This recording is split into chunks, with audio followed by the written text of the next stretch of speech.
Today on Paralysis to Purpose.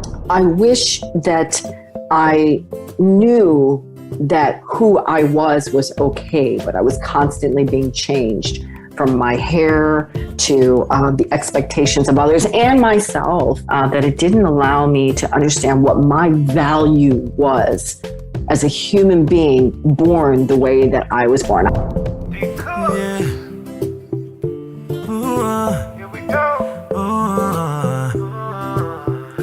You can do anything you put your mind to. What seems impossible can be done by you. It may knock you down, but don't let it stop you. Got so much to give, a lot of life to live. You must go from paralysis to purpose. This is Paralysis to Purpose, the podcast with David Cooks. Hello, everyone, and welcome to another episode of Paralysis to Purpose, the podcast. Make sure you review this, like this, and share this podcast. I love my job because I get to interview some of the most intriguing and inspiring people in the world. And today, I'm just telling you guys, all the way from the land down under, Australia, we got somebody today whose story, I don't know what twists and turns we're going to take today. But put your seatbelt on. She is a retired anesthesiologist, Columbia and Yale educated, an author, a singer, a songwriter, a mother, an entrepreneur. She's a speaker.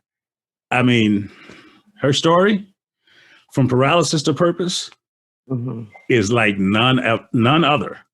And so you're in for a great treat. Dr. Shari Hall is with us today on the podcast. And Shari, welcome. If you can't tell, I'm excited to have you here. Thank you, David, so much. Hello to all your amazing listeners. I'm extremely excited to be here. So thank you for having me.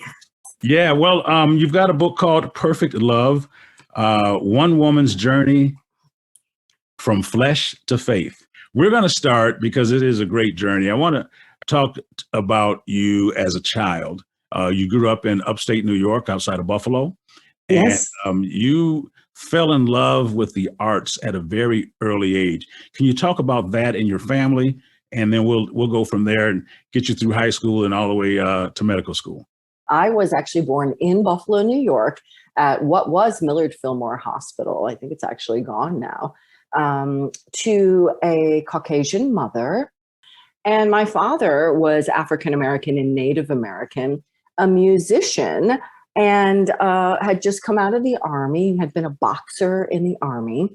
And they met each other and fell in love in the early 1960s. If you can imagine, if you could kind of put yourself back in their position in the early 1960s, same time as Martin Luther King, Cassius Clay, Muhammad Ali winning the heavyweight title, Malcolm X, everything going on in America at that time.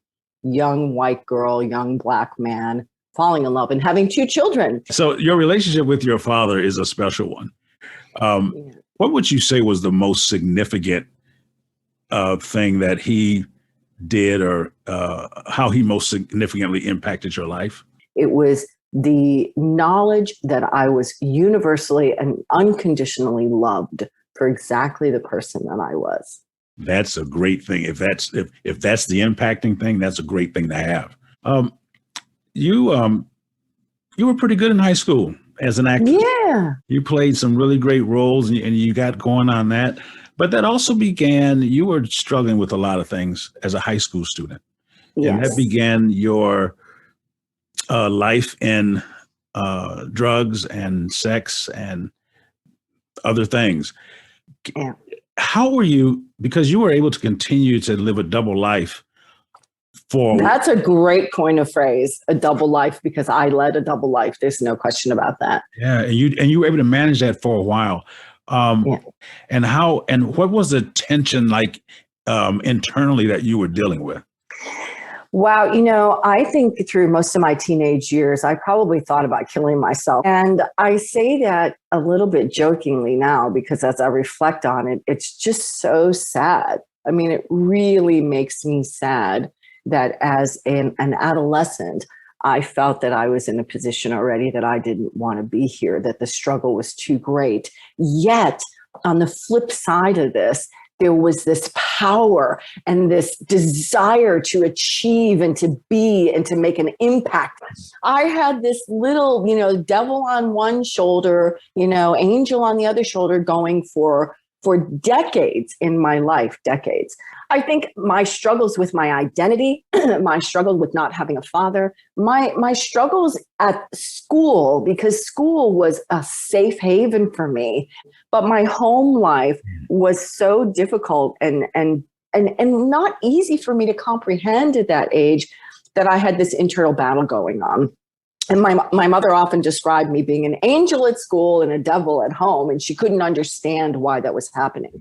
But there was this conflict brewing inside of me from a very early age, and I felt most of it was that I just wanted to be loved. I wanted to be loved for exactly who I was, and who I was hiding deep, deep, deep inside me, and was not the person that I felt that I was showing to the world on a daily basis. What's your most memorable high school play that you were the lead in?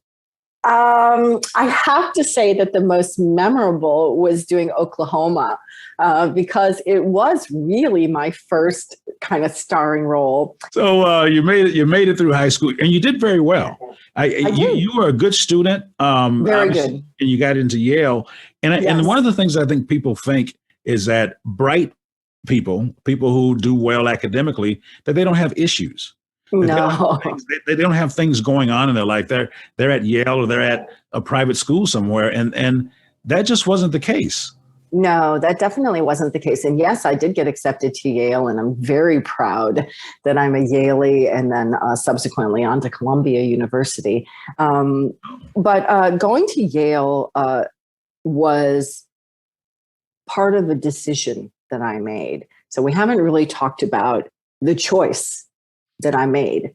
And this choice, the making of this promise that I made to myself when I was very little, because I grew up in, I won't say extreme poverty, but we were not well off. I mean, we were on welfare and the food stamps when I was a little girl. And, I didn't have the clothes a lot of my peers had. And, I remember eating Hamburger Helper a lot. I don't know if you guys out there remember Hamburger Helper, right?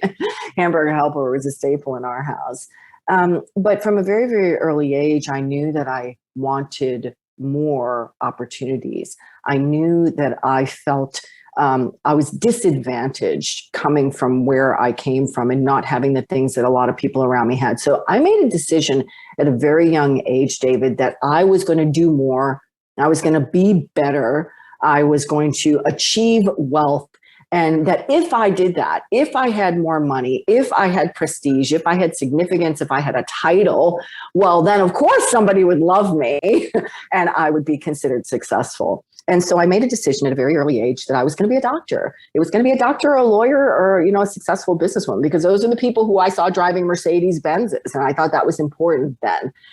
And making that decision caused me to stifle and bury a lot of creativity. And a lot of people might think, well, why is that such a big decision? She decided to be a doctor after all. That's a fantastic, noble profession. But for me, it was just part of living my duplicitous life, where I wanted and knew in my heart and in my core, this was the human being I was meant to be. These were the talents that I was given, the God-given talents that I was given.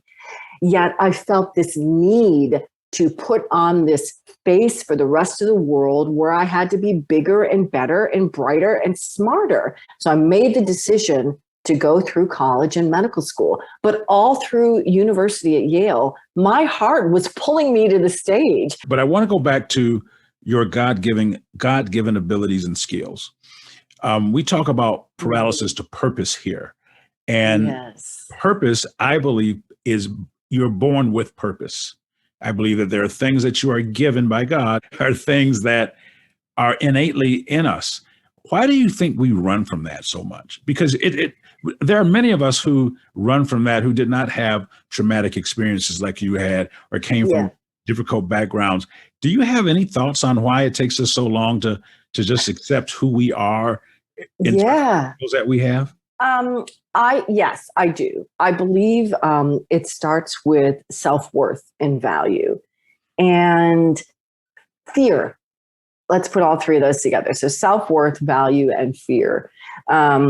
I think at a very early age, as I was referring to before, children start to get molded and shaped by the environment around them, whether that's parents, teachers, friends, whoever, right? And now, oh my goodness, God forbid, social media, right? So children get shaped at a very, very early age.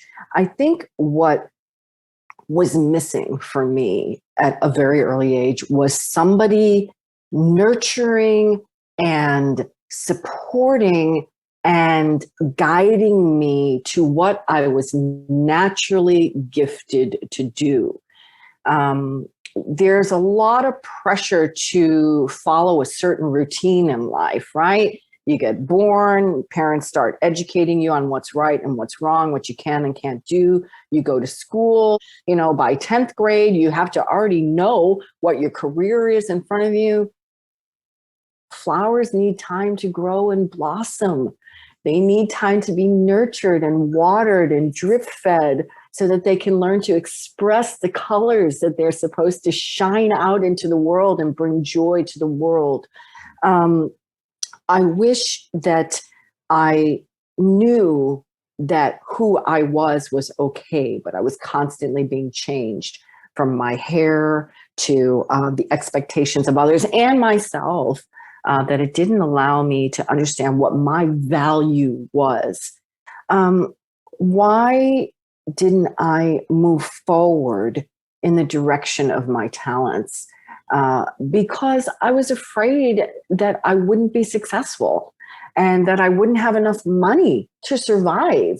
And money became a very important object for me because I didn't have the things that I saw everybody else around me having. When you do find out what it is that you were gifted to do, it's amazing how that gift will make room for you financially and otherwise. But when you do come from a place of lack, and you do come from a place of poverty, because poverty is as much a mindset as it is a bank account set. Yes. And if that's what you're fighting and you're trying to get over that, the only way you can see getting past that low line is to have an abundance way above it. Your days at the medical college were high and low at the same time. High and low at the same time. And you ended up, you had a wake-up call, though. I did. In medical college. And how did that wake-up call begin? All along as you read your book, you had these little things happening that you were trying to make sense out of. And you were like, something's not quite right. There's something inside of me that this isn't the way it's supposed to be going. And so that voice began talking to you years before you answered it or answered him. Whatever you want to say. But what happened to you and before you graduated? Really start to shake you up a little bit. It did. And let's just talk about that voice for a minute, because as a teenager, actually, even before that, I started writing songs. So I started writing songs very early, and writing songs for me became a way to express myself when words just simply weren't enough. For some reason, I was able to put in words and music what was really happening inside the life and soul and heart of Shari Hall that I couldn't express in day-to-day life. And I attribute that to the higher divine self that's within me. Those were the words that was coming out of my music. So I will come back to that. But what happened in medical school was the night before that we find out where we're going to go for our residency. It's called match day, right? Yep. We had something called super night, and it was just a beautiful coming together of everybody. There's all this anxiety and tension and excitement. Where are we going to go? What match place are we going to, become? What specialty are we going to go into? well, we did a big performance. Of course, I'm up there on the stage with a bunch of my colleagues. And one of my friends during medical school, Jimmy, he and I were doing a parody on anatomy class. And we were doing it to the song by Meatloaf called Bat Outta Hell. And at the end of the show, Jimmy comes up to me and, we've just done this great piece together on the stage. We're all sweaty and everything. And he's like, Shari, there's a lot of people in our class, I think, who would love to say something to you, but they're probably not. So I'm going to. I'm like, okay. And I'm actually thinking, now this is the bad Shari Hall, the Shari Hall without self-esteem, the Shari Hall who doesn't think she's good enough, right? I think he's going to say something like, whatever, something bad. I'm not anticipating that he's going to say something great, but something, bad. But he comes up to me and he gives me a big hug, like a genuine, loving, nurturing hug. And he says, I just want you to know that you being here made my life and the life of so many other people easier and better going through medical school. We could not have done this without you here, without you present, without you bringing, your Shari Hall flair, so to speak. And what's amazing about that moment, David, is that at the very moment I was thinking of ending it all, I cannot go through this torture in my head one more day, one more minute. Here comes this man who, by the way, used to be a divinity student, used to be a theology student before he came to medical school. He comes up and he touches me, but he touched me emotionally and spiritually. And he let me know that while I may have not felt that there was purpose and plan to my life, there was a much bigger purpose and plan to my being there that I had no knowledge of whatsoever. I want to end it. I want to throw in the towel. I want to jump off the subway platform. I want to, drink and have indiscriminate sex on the street and take drugs. And yet here's this one person who comes up to me and says, we could not have done this without you here. I had a purpose of being there. I did do some good for the people with whom I came in contact on a daily basis. I did shine some light into someone else's life despite going through my own suffering and mental torturing. You've had people, and I'll call them partnerships, Jimmy was one, that were assigned to your journey at specific times to help you move forward. Absolutely. That's what I love about life, is that as tough as it can be, and it can be difficult, you don't have to make the journey alone. I go forward with a new determination to be a good doctor, and to not be a good doctor for the sake of the degree, the title, the significance, and the money, but to actually be a good human caring for other human beings. And so my perspective is a little bit different as I'm going through my anesthesiology residency. So talk about perspective, right? Jimmy, that was a turning point for perspective for me, right? I started to look at my decision to be a doctor in a different way. And it really did help me move forward in my career. We hope you're enjoying Paralysis to Purpose, the podcast. Be sure to follow us on Facebook, Instagram, Twitter, and TikTok at Paralysis to Purpose for more updates. Also, check out David's website at davidcookspeaks.com to learn more about his mission and purchase his book, Getting Undressed, From Paralysis to Purpose. Welcome back to Paralysis to Purpose, the podcast. We're going to pick up here with our guest, Dr. Shari Hall. And I think we wanted to begin the day and talk about the importance of touch for you as a person. And because that seemed to be a theme throughout the book, and you were longing for a certain type of touch. But I'll let you explain the types of touches you were looking for and the types that you actually received. Yes. Touch is an amazing thing, isn't it? And when I think of touch, obviously there's a lot of different themes that come up in this book. The subtitle of the book is One Woman's Journey from Flesh to Faith. Most people's first thought is going to be flesh as in the physical. And indeed, I will caution readers, there is a lot of physicality and intimacy in the book. I do put a disclaimer that the book is for mature audiences. I recommend 18 and above. So obviously physical touch played a very big part in my life, but I think what I was really looking for was to be spiritually and emotionally touched, to be loved in an unconditional manner. And it took me decades to discern the difference between the two. As we go back in time in the book, and I think I'm trying to actually remember, David, a time when I remember that loving touch from my mom.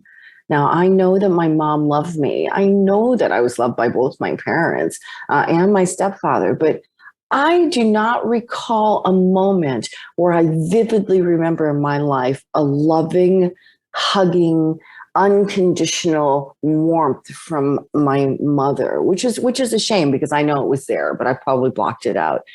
My life, especially in the earlier half of my life, was filled with episodes of longing for that kind of touch, that kind of connection, and misinterpreting that need for spiritual, emotional touch as physical touch.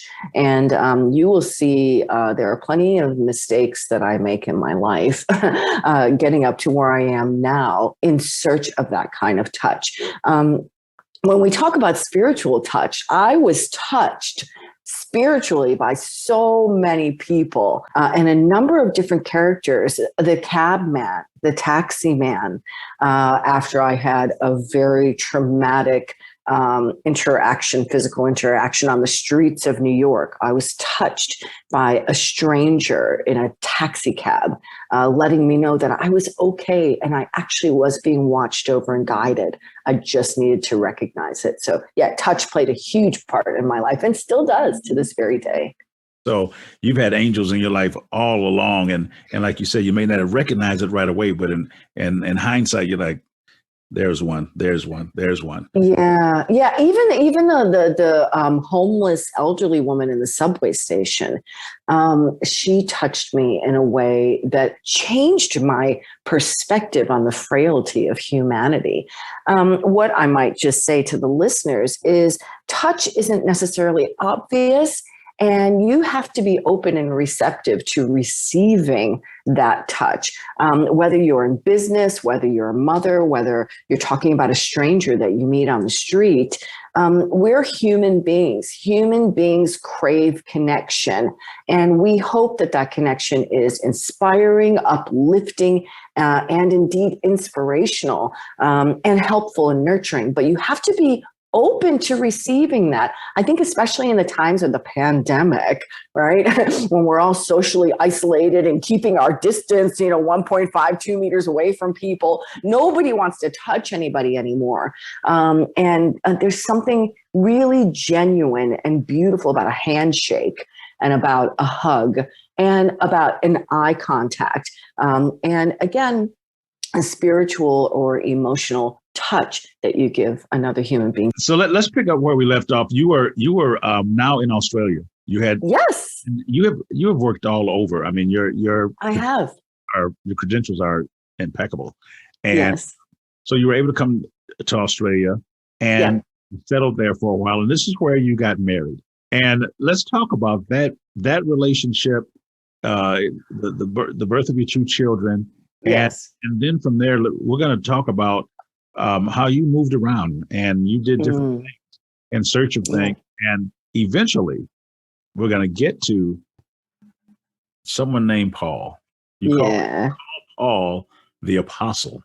Yeah, for so many reasons. Many reasons. So let's go to your back to Australia the first time. Yeah, so I got a fantastic job opportunity in Australia. Now, I was in Florida at a practice where there was a cardiac surgeon that we were not getting well. We were not getting along well. And also I was in a very toxic relationship with an alcoholic at that time. And got a call from a company in Australia that hired me over the phone, which I was very grateful for because I was looking for an escape. It's not the first time that I've run away from things in my life. So, I do have staying power, guys. I am able to commit and go for the long haul. I mean, I did become a doctor after all. But I also had a habit of fleeing situations that I found that I couldn't extricate myself from. I would run from them. And that's actually in one of my songs on my most recent album called Stay. The very first line talks about how I'm constantly running, just waiting for someone to ask me to stay. But I got married, and the man that I married was in a similar situation to me, right? He was in his mid-30s, extremely attractive, had this sexy Aussie accent, was looking for a wife. He made it very clear to me on our first meeting that he just wanted to meet a wife and spend time with somebody for the rest of his life, in a very easy life. He was kind of a nature boy. And I gravitated to him. It was almost a love at first sight thing. Mind you, remember the mindset that I'm coming from. I've just left a toxic relationship. I've just left my home country. I've just left a job where I was desperately unhappy. And here's this sexy Aussie dude smiling at me saying, I just want to find someone to marry. It was a fairy tale meeting and a fairy tale wedding. And we got married within 4 months after meeting each other. Well, I mean, it seemed like everything was in place. It seemed like everything was in place, but I'm going to clue you into something. And this is for the listeners. When someone tells you something about themselves, even if they say, oh, I'm just kind of joking. If someone says something to you and they put it out into words, they're probably speaking their truth. Okay. And you actually need to listen to that. I cannot tell you how many times I have given people the benefit of the doubt over and over and over again. And they keep coming back to that very first time that I met them and something that they said to me that showed their true character. And that's important. That's called trusting your gut, trusting your intuition. Really, it's good. I believe in giving people second chances. I believe in getting to know people. But you may find, and this is going to tickle you in a place deep inside, and you're just going to feel like something's not quite right about this. You need to listen to that voice, because I'll tell you what, in the very, very early years of my marriage, my first husband let me know in no uncertain terms that this relationship was not going to work. He has a narcissistic personality. Not a good communicator, has a very kind of dictatorial way of doing things. It was his way or the highway. And I mean that in the true sense of the word. Either you joined in his camp and you supported him and believed him and did what he wanted to do, or it was hell in the household. But I have staying power in some things, and I was desperately searching for love. I have always wanted to be married. I'm a kind of a traditional girl. Okay, I don't know. I know I don't seem like I'm a traditional girl, David, right? Because I'm very independent and I fly all over the world and I've got these multiple careers and streams of income and stuff like that. But when it comes down to it, I wanted to be married and I wanted to be in a lifetime relationship with somebody. And finally now I felt I had this opportunity. It ended up being an extremely dysfunctional marriage. We did have 2 beautiful children who are amazing and wonderful today.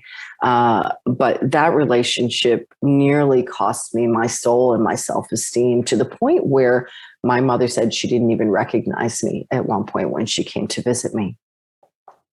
Wow. So after you came to grips with, this is not working. Yes. Going to work.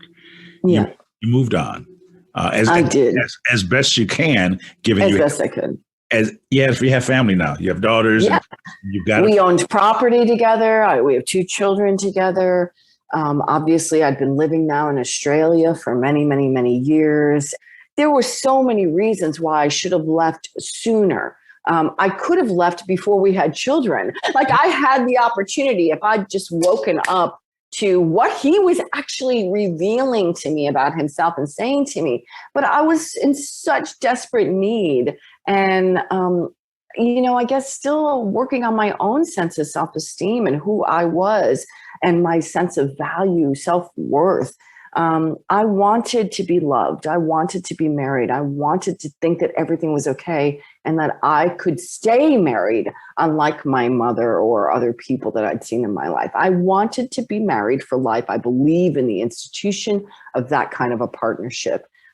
So that part of it was failure. Right? I was afraid to fail. I can do anything. I told myself that for so many years. If I could persevere through becoming a doctor and a cardiac anesthetist, I can stay in my marriage. And I worked very, very hard at it, but I was the only one working at it. And like you said, once it's revealed, take the love glasses off. Absolutely. See it for what it is and understand that it's okay if this is not the one. It's okay. Yeah, I don't. David, I do have a bachelor's in psychology and biology, right? So I do know a little bit about the mind, but it's taken me decades to try to figure out my own mind and what would make a strong, independent, intelligent woman stay in an abusive relationship for a decade.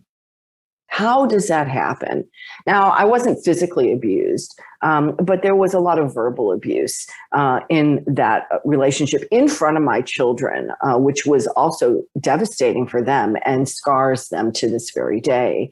Why wasn't I able to get myself out of that? I'm still trying to figure that out, but eventually I could, which I guess is the good news. We find a way out.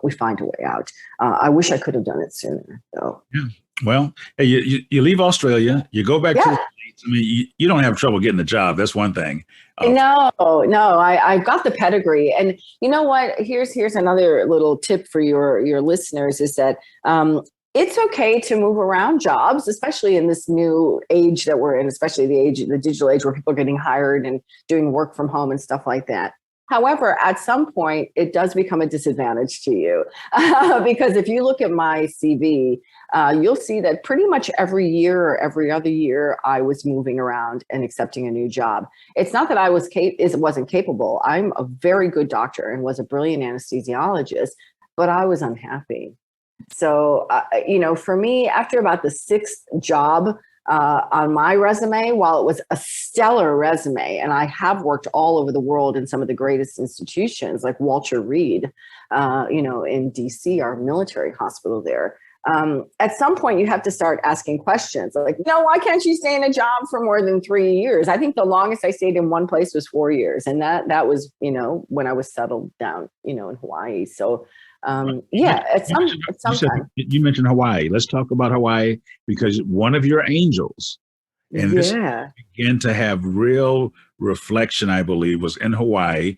Yes. And you met someone named Pastor Brian. Yeah. So the situation here was I was actually having physical ailments in my body because of the anxiety and stress that I was under work, in my marriage, with my children, building houses. We were being quite entrepreneurial. My first husband and I, we were buying land, building houses, and that was really his thing. But I supplied the money, the income to be able to do that because I was making quite a large income at that time.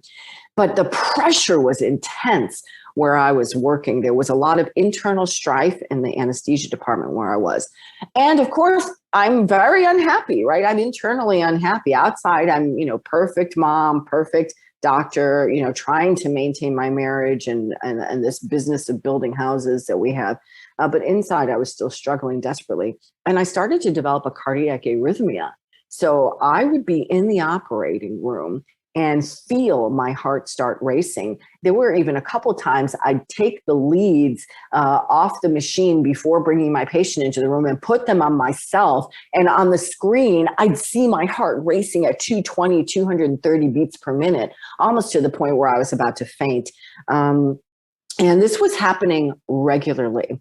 And at some point I was advised that, I had to have a procedure called an ablation, which is where they stick a probe inside your heart and burn a little bit of your heart tissue to try to get rid of that spot that's causing that abnormal, potentially lethal rhythm, right? So nobody really wants to have a probe stuck in their heart and burn part of your heart. But I was really going through a crisis there. This was happening a lot. I was trying to care for patients, and this is happening to me while I'm in the operating room. So I had a moment, and talk about God touching you, right? I had a moment. I was driving in Hawaii, and I happened to go by this little yellow church.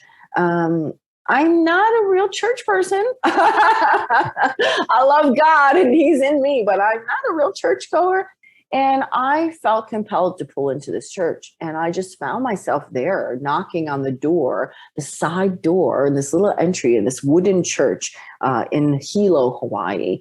And there was this beautiful man named Pastor Brian who invited me in and could see that I was distressed. In his office, I poured out my soul and told him how afraid I was of getting on the table to have this procedure done. I was so fearful. What would happen to my children if I wasn't here anymore? You know, how is their father ever going to be able to manage? He can't manage me and our marriage and communicate with me. How is he going to manage raising two young little girls and work? And the stress was overwhelming. But Pastor Brian touched me. Not only did he listen to me, he put his hand on my hand. He gave me a Bible. He prayed for me and prayed over me like no one has ever done before. And in that moment, I felt the presence of God. I felt that no matter what happened to me, I had to get on that table. I had to have that procedure. And no matter what the outcome was, I felt that my children were going to be safe, that they had a father that was there, would look over them, would protect them, and would help guide them through the rest of their life. And that was Pastor Brian who helped me receive that message on that day, so much so that I found the strength and the courage to move forward and try and heal at least part of my heart. And as powerful as that moment was, and as powerful as that story was, it was a moment. It was a moment. It was a moment. You weren't transformed yet. No. But it had a powerful impact and a positive impact on you. It did. You ended up leaving Hawaii, heading back to the States and working and doing things. And you found yourself, I want to read something from your book. And it says, my heart wasn't in it and hadn't been for years. And as an anesthesiologist, how could I care for the heart of my patients if I didn't have my own heart in it? Yes. So you were bouncing from job to job, doing your thing. Your heart's not in it. You end up being let down by a number of men, relationships that you had. Just touch on them a little bit, because you were still reaching out for the right touch. Yes, I was. And after my marriage, and I haven't spoken to a lot of women who have been in relationships like I've been in. I know they're all over the place, right? Women have been in dysfunctional and abusive, and men too. I'm not, just talking about the feminine sex, but, men have been abused by their spouses as well. So people who have been in dysfunctional relationships. But when I finally did get out of that marriage, I was lost. I was a shell of my former self in terms of my confidence and my sense of self-worth and my self-esteem. And I did go from one successive relationship after another that ended up being horrible for me. Again, here we are talking about a really bright woman allowing herself to be in some really bad situations. And this is after my marriage. So I didn't have the confidence or the willingness to, again, listen to those cues. You were going from one failed relationship to the next. Yes. And it was unfulfilling. And you found yourself being more frustrated and aggravated with each successive relationship. Yeah. And then also we were talking about my heart in anesthesia. And this is really important. I know that a lot of people are not in life and death situations every single day in their careers. Still, you may be a decision maker in your career, and you may be impacting people's lives, their lives and their livelihood on a daily basis. Well, obviously that is to the extreme. And what I did as an anesthetist, we have someone's life in our hands multiple times a day. And it takes a lot of trust for another human being to sign their name on a piece of paper and say, yeah, doc, here you go.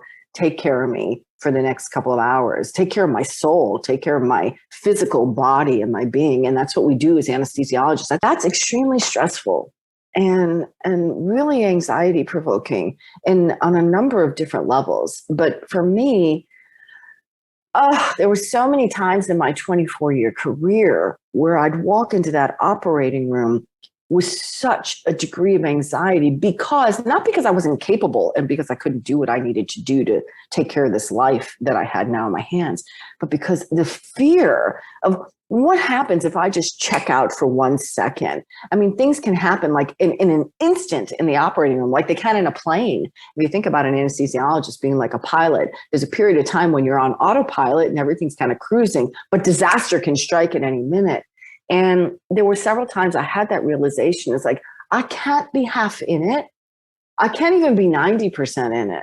I need to be 100% engaged 100% of the time that I've been given the responsibility of another person's life in my hands. And when I started to realize that I really wasn't there, I started to take a step back from my career in a big way. Going from full-time, all-out anesthesiologist to part-time to doing easier kinds of cases on healthy patients, not the really sick, critically ill patients. And, really from the time I got divorced to this very day, every year I stepped back just a little bit more until eventually I ended up retiring from medicine. So music has always been a part of your life. It's my heart and soul, David, my heart and soul. During this time of pulling back, you met someone who was a musician. Yes. Mitchell, I believe is his name.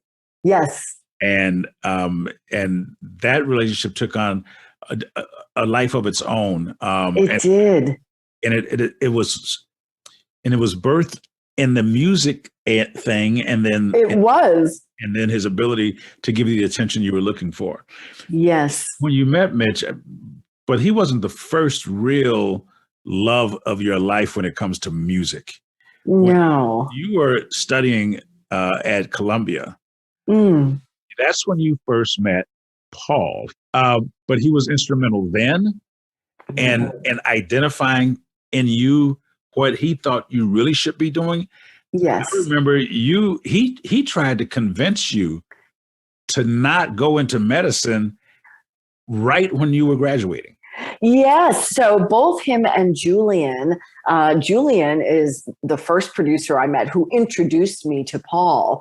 And interestingly enough, when I was recording that demo that we all like to do, our first recording that we want to give to the world, I was on the verge of making a critical decision, which was, do I stay in New York and continue on something that I was starting to get traction on, which is the life of Shari Hall, singer-songwriter, the life that I was very passionate about? Or do I fulfill the promise that I made to that little 10-year-old girl saying, I'm going to be this big career doctor that's loved and respected and significant in the world and make a lot of money? And I made the decision to leave New York and to go and pursue that career. And we know how that ended up. But Paul reappears in my life. So yes, I was dating, in my head, I was dating Mitchell. And I do say in my head, because I think he looked at it a little bit differently. I thought we were like a mirror image of each other. I actually thought this was it. This is my match, and it didn't turn out that way. But during that time, music becomes front and center in my life again. The music that Mitchell created was beautiful and sensual and exciting. And it was stirring up in me a lot of emotions. Now, mind you, I'd started writing songs about my marriage already. And one day, and this is the beauty of Facebook, guys. So, for those of you who do engage in social media to keep up with people in your past, this is a pretty cool thing that actually happened. One day, there was a message that came to me and said, hey, is this the Shari Hall who I recorded piano for in a studio back in New York like 15 years ago? And I was like, wait a minute, is this the Paul that was playing piano for me? And and before you know it, we reconnected on Facebook after years of not saying a word to each other. And it turns out that this man had now traveled all over the world, had all these people. And at this point, he was playing for the B-52s. And they were coming to the Washington, D.C. area, which is where I lived at that time. And he invited me with a VIP backstage pass to come and see the B-52s. Well, Paul and I got together and had a little tete-a-tete to meet again and to reconnect over the past 15 years of our life. We shared our life story over a drink at Legal Seafoods in Tyson's Corner in Virginia. And that led to Paul asking me, have you written any songs lately? Just like that, a simple question. Have you written any songs lately? I'm like, yeah. I've got some crappy little, recordings on my phone, because then I could start recording things on my phone, right? We've got these crazy little things called smartphones now. And I had some little piano, guitar, vocal stuff on my phone. And he says, let me listen. And I'm like, no way, man. You've been all over the world. You're a professional musician now. You're touring with the B-52s. No way you're listening to my little crappy demos. Self-esteem here, right? My stuff is not worthy now of this professional musician. It was worthy 15 years ago when he was just a piano player, but now he's out there. And Paul listened to my music in his hotel room. We went back to his hotel room. He put little headphones in like the ones I have on now, and he listened to my little crappy recordings on my phone. He looked at me with an intensity and a love and acceptance that I had not seen in so many years. And he just looked at me and he said, you're ready to record an album. And I'm like, I'm just going to burst out laughing. And he goes, no, Shari, he goes, listen, I loved your music back then and I love it now. And you have something that's worthy of sharing. And I want to help you record it. I want to produce it for you. And that was maybe the second time now in my life that my music had been validated by someone who I felt was worthy of ordaining that validation upon me. And that changed my life. That was the beginning of the revelation to me of who Paul would be in my life in the years to come. Wow. So it goes past the music piece. I mean, he actually affirms you, makes you feel like, okay, you know what? I can do this. I can be successful at it. This guy says, as you got to know him, like the title of this chapter in your book is called The Apostle. Yes. And as I started realizing, the apostle, there's no apostle in this chapter. What's she talking about? Yeah. As you got to know Paul and his own journey, because he was on a journey of his own. He was. A lot of interesting similarities, things you all could share. Yes. What was that one thing that he had that he shared with you that got you from the fork in the road onto this road that you're on now? Paul was definitely an apostle in my life. Paul touched me and healed me in ways that every single song that we recorded, every single musical line of the three albums, I'll say two and a half, three albums that Paul and I worked on together out of my four. But Paul every day had something that he said to me, somehow that he touched me through the music, some interpretation of the melodies that I brought into the world that brought me closer to a spiritual awakening. He more so than any person in my life. If you ever listen to Shari Hall music out there, listeners, if you listen to Shari Hall music, I ask you to follow along the journey with me. They're more than just songs. And I'm not saying that because I'm a songwriter and I want you to buy my music.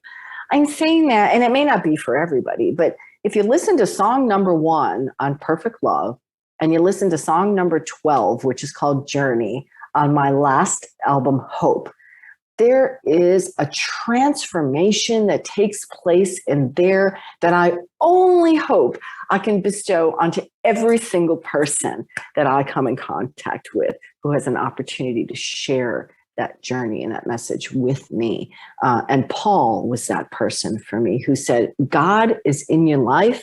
He has always been there. If you don't see it, you are not opening up your eyes. You need to accept and invite him into your life because he's there waiting for you. And he has always been there.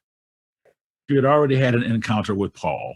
I had. And, yes. and you were still on this journey. You were trying to figure things out.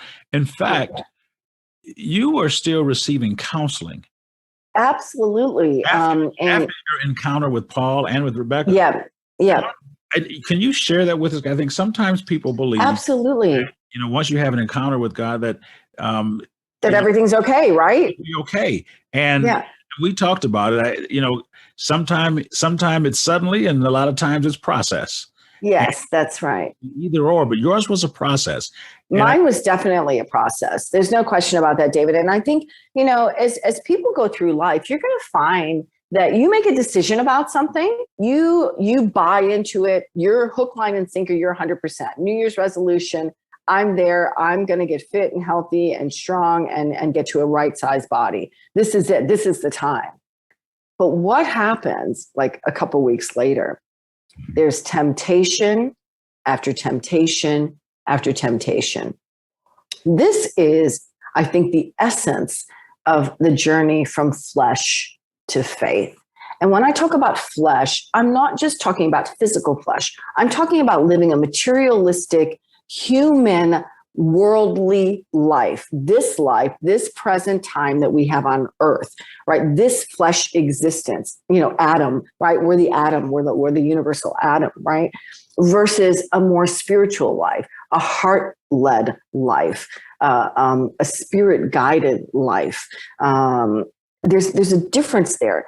And there are these forces around us. Call it the environment, call it the news, call it the media, call it the sweet treats that are on the table at work every single day when you walk in there, your family, friends taking you out, and let's just go out to dinner. Oh, let's have a glass of wine. No, I'm on a diet.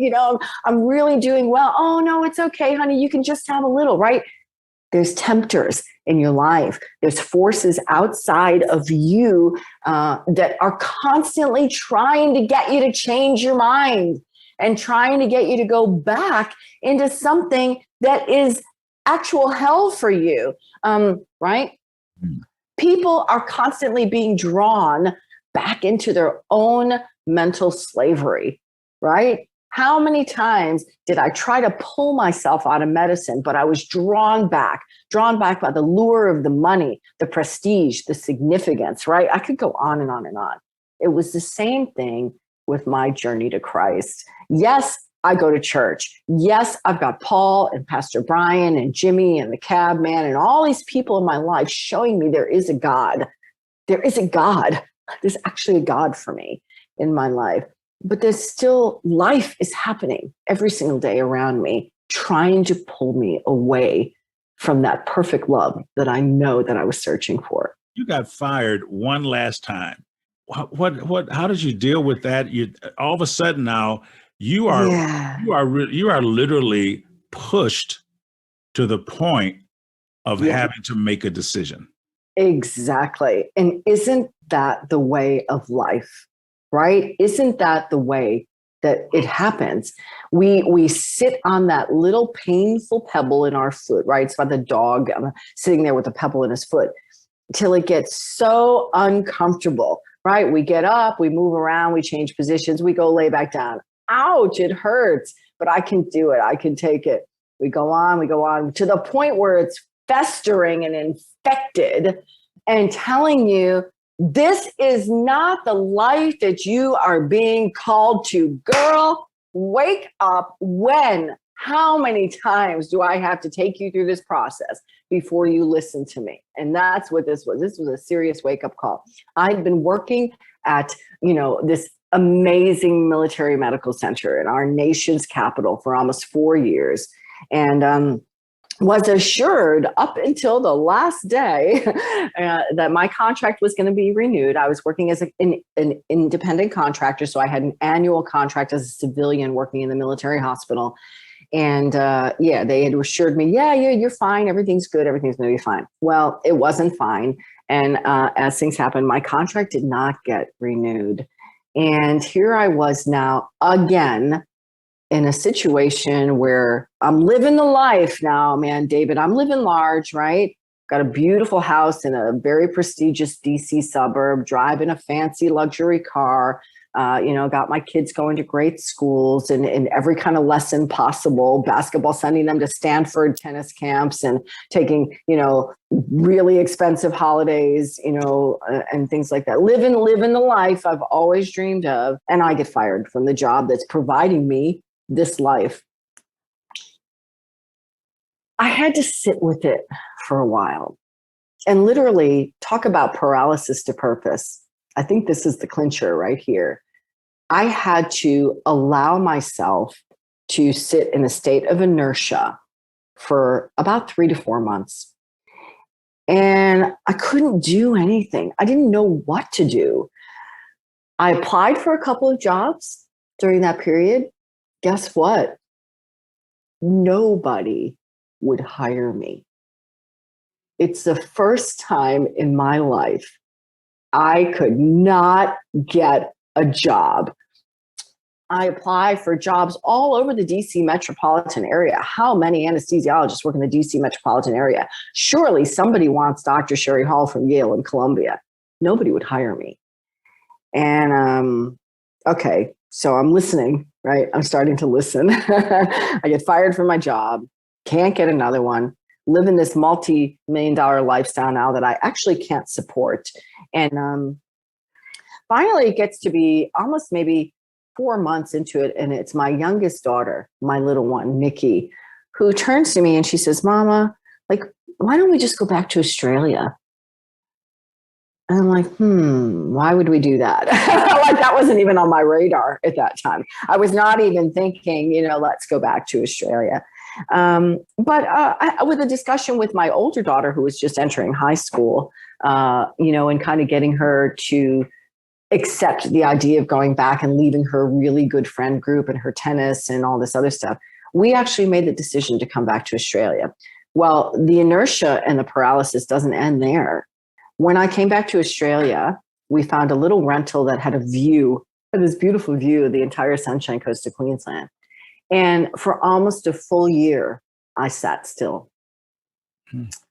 I didn't get another job. I was a mother. I took my kids to school, brought them home, sat on my deck and stared out into the sky for hours at a time, day after day after day. Prior to that move, as you mentioned before, I was going through counseling. I had a wonderful, talk about another one of the angels in my life, family therapist, who was trying to help me sort through all my personal issues, as well as how I was being a mother to my children. Because you can imagine, with such inner turmoil going on in my own head, it's hard to be a perfect mom, raising 2 young girls on your own and working at the same time, and trying to maintain a sense of stability and sanity. And I had times when I flew off the handle. I had times where my temper was out of control. My kids were out of control. Everything was falling apart. And so I did seek professional guidance. I needed someone else to talk to. I needed somebody to bounce things off of. I needed a sane, impartial third party to look into the scenarios I was pulling myself into and say, hey, have you ever thought about this? Or when you did this, did you reflect on this then and think, was there a different way that you could have done it? Going through therapy and going through counseling does not mean that you're weak. It actually means that you're intelligent to realize that you can't handle something on your own, and it's okay to seek help and guidance. It could save your life as well as the lives of people whose care is entrusted to you. And so that period of silence was absolutely essential in me listening and finding what was I really meant to be doing in this moment in my life. Wow. Yeah, sometimes we just got to stop. And you know what?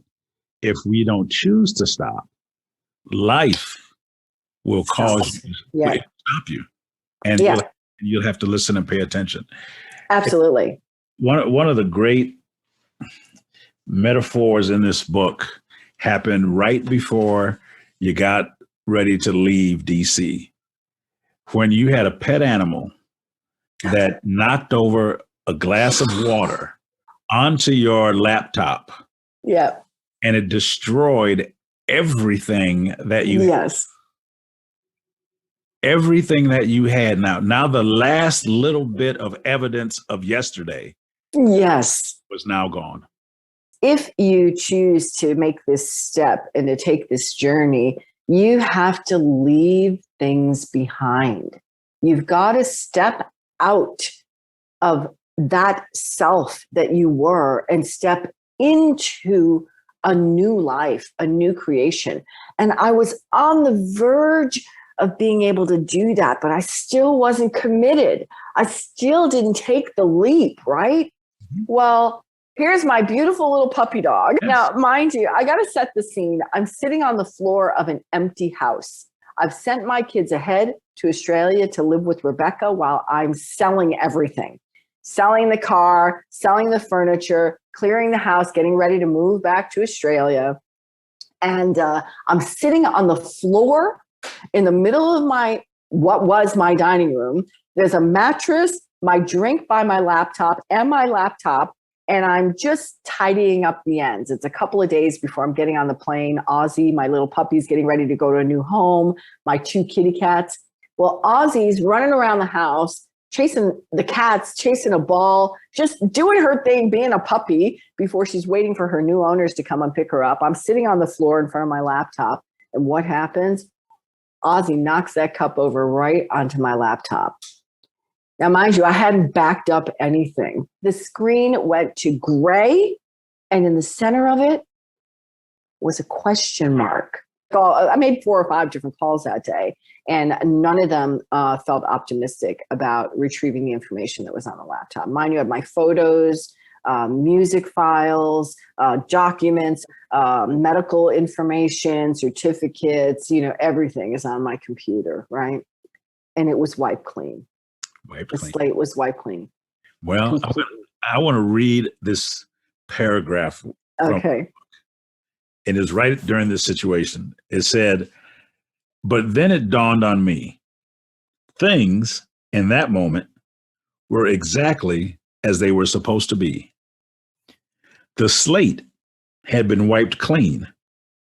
And there I was, just me, myself, and I, heart and soul, bared before God, who had given me a gift, a chance for a new beginning, a new life, and a new start.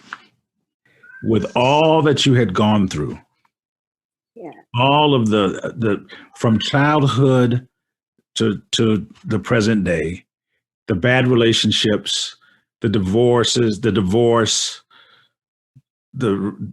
all of that, the ups and the downs, the traveling, the moving, the counseling, the disappointment, the alcohol, all those things that you went through were to get you to that point for your pet to knock that water over, for you to understand that day was the beginning of a new day for you, the day that you had been looking for.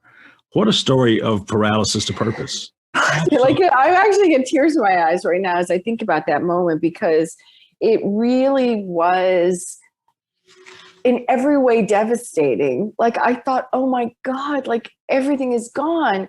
But in a second, I flipped that switch to say, yes, everything's gone. I have a moment. This is it. This is the time right here, right now. I can start again as a new creation. I have been given an opportunity. I've been given a mulligan, a do-over, right? You literally survive things that and mentally, physically, and otherwise, that you were sustained for a miracle. Yeah. You were sustained for that miracle moment. And what a great, this is a great story. And look, you're not perfect, and we know that. And no. And you're still on your journey. You're still figuring things out, but you're nowhere near in the same place you were. No. when I started reading this book? No, I'm not. And if I could, I know we're coming to a close here, but I would like to tell people where I am now, if that's Yes, okay. yes. And who are you now? Yeah. And what's interesting about that is I still find myself flipping back into Dr. Shari Hall every once in a while, especially when I watch the news, which I try not to do very often because there's so much stuff going on in the world, in the health world and the pandemic and stuff like that. So I do find myself flipping back into Dr. Shari Hall. I have a very simple life now. I retired from medicine. I finally hung up my stethoscope. And the day that I did that was one of the happiest days of my life. I'm grateful for what I was able to do and contribute in the world as a physician and all the achievements I was able to accomplish, but I'm very, very happy to not be in that position anymore. I work part-time, a couple of hours a week at an aged care home, still taking care of people, but the way I take care of my beautiful elderly residents is I sing to them. So I have a little singing group that I run with them where they come to every week. It's the highlight of their week. And it's just me and them, me playing my guitar and them singing along songs with me. I run a prayer group there every other week. And it's not a Bible study, but it's more that I will find something in their lives that they've brought to me, find some references and scripture or verses in the Bible that I can apply to their life and give them a spiritual interpretation of what's happening in their everyday life. And we have a discussion and then might sing after that. And that's how I spend part of my time. I continue to write and assist other women to write their story by running workshops at a place called the She Shed, where I run a workshop called Write Your Story, so that I help other people find their own voice. And I guess the most important thing is, actually the second most important thing, is that I have a beautiful man in my life, and I'm going to get married. My relationship with this beautiful man is exactly what I always imagined a lifetime partnership could be.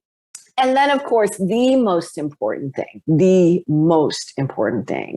is I walk with Jesus every day. I spend time in the Word. I spend quiet time alone, contemplating my life, contemplating the presence of the Holy Spirit in my life, and filled with so much gratitude every single day. I don't carry the title Dr. Shari Hall, but I can tell you that I'm happier than I've ever been in the world. I'm finally doing what I love, continuing to share and heal and help others in my own little Shari Hall kind of way. And obviously sharing my music and the words of my book with the world in the hope that perhaps there's just one person that I touch, just one. I just have one more thing to say, David, because I work in an aged care home and I see people coming to work, right? People come to work every day. For your listeners out there who are in a job, whether you love the job or hate the job, okay, you're in a job, you're making your way through the world, you're earning a living, you're supporting your family, you're doing what you have to do, right? Please remember that you are here for a purpose. You are here for a reason. You may have gone through paralysis like I did. You may not yet know what your purpose is, but you do have a purpose. When you walk in that door for your job, when you wake up in the morning and you step into your life for the day, step into it knowing there is a purpose behind your steps for that day. You may not know what it is. It could be as simple as you saying hello to the checkout person at the supermarket who's having a really crap day, but your smile has shined a little light into their life. Be kind to people. Do the best possible job that you can do every single day. Respect others and try to spread the love. That is the only way that we're going to make it as a species, as humanity, is if we spread the love. You may not think that what you're doing is special. or significant, but it is. I'm telling you, you are walking with a purpose, even though you don't know it. So please remember that as you go through your day today. Well, Shari, if people want to get a hold of you, what's the best way for them to hear your message, have you visit them? How do we get a hold of you? I'm very easily contactable. So, we have social media these days. I do have a personal social media page, which is just, Shari Hall. I also have a public page, which is also Shari Hall, but it's Shari Hall singer-songwriter, or at Shari Hall Life, at Shari Hall Life on Facebook and Instagram. And lastly, you can visit my website and send me a message right on the website, which is www.sharihall,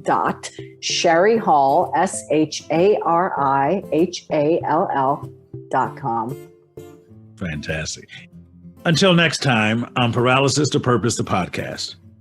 This is David Cooks reminding you that your ability to endure is always greater than your willingness to endure. You can do anything you put your mind to. Thanks for tuning in to Paralysis to Purpose. Don't forget to follow us on social media at Paralysis to Purpose on Facebook, Instagram, Twitter, and TikTok. To purchase his book, visit davidcookspeaks.com. Be sure to tune in next time for more inspiring conversations with David Cooks. I consider myself a survivor of gun violence because, and now I take people within that, but I always feel like, the person that tried to take my life gave me life. Next time on Paralysis to Purpose. And I never started living until I lost something. Paralysis to purpose.